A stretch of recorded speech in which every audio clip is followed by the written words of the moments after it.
5 राज्यों में बजा चुनावी बिगुल। चुनाव आयोग ने उत्तर प्रदेश, उत्तराखंड, पंजाब, गोवा और मणिपुर में चुनावी तारीखों का ऐलान कर दिया है।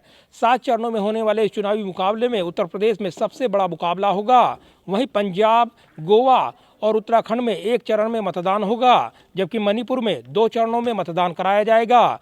साथ ही 10 मार्च को 5 राज्यों के चुनावी रिजल्ट की घोषणा कर दी जाएगी।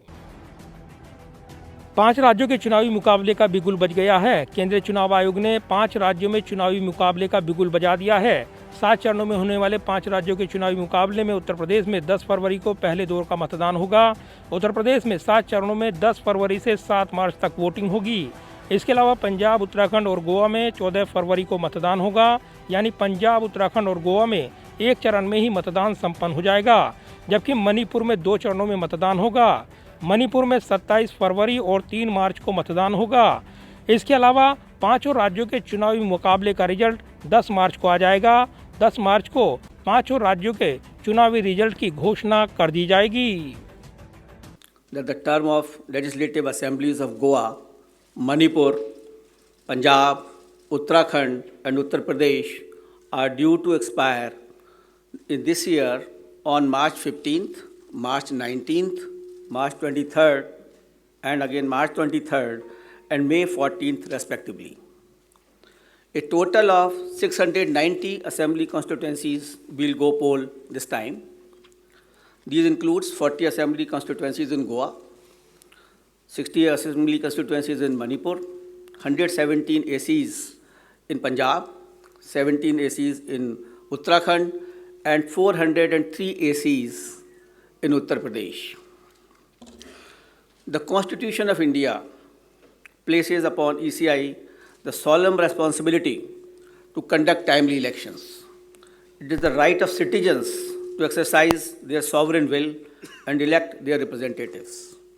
For the past 2 years, the impact of COVID-19 has made conduct of elections extremely challenging. All those present here today and those listening to us have been part of this journey. इसी के साथ corona की चुनौती के मद्देनजर चुनाव आयोग ने बड़ा फैसला लिया है।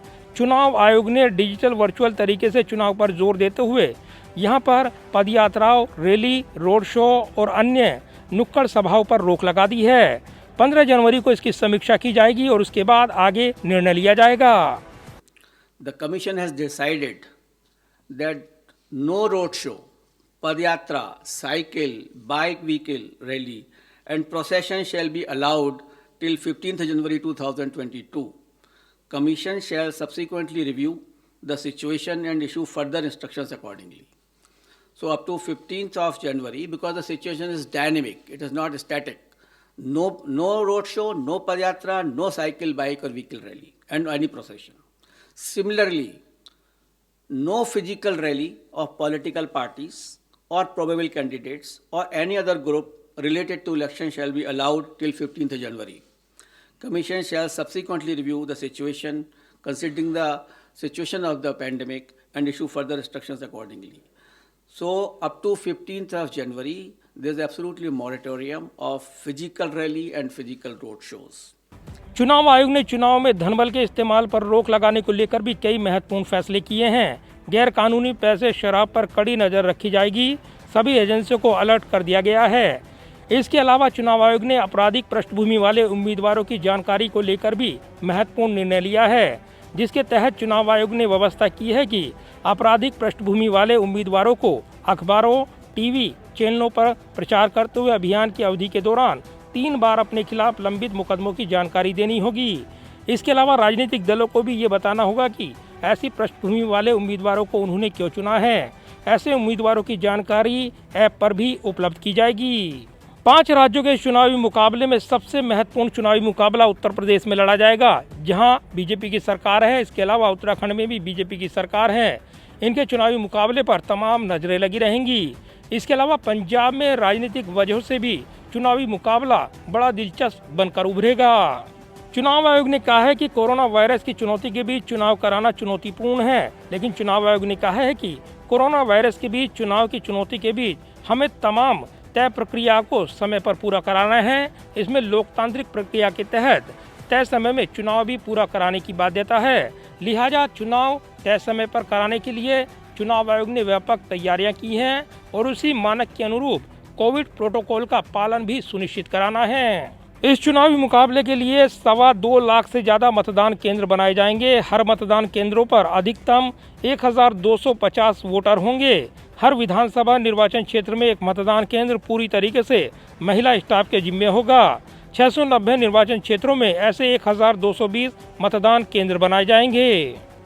चुनाव आयोग ने पोस्टल बैलेट से मतदान की सुविधा प्रदान की है। इसमें 80 वर्ष से अधिक उम्र के वरिष्ठ नागरिकों को पोस्टल बैलेट से मतदान की सुविधा मिलेगी।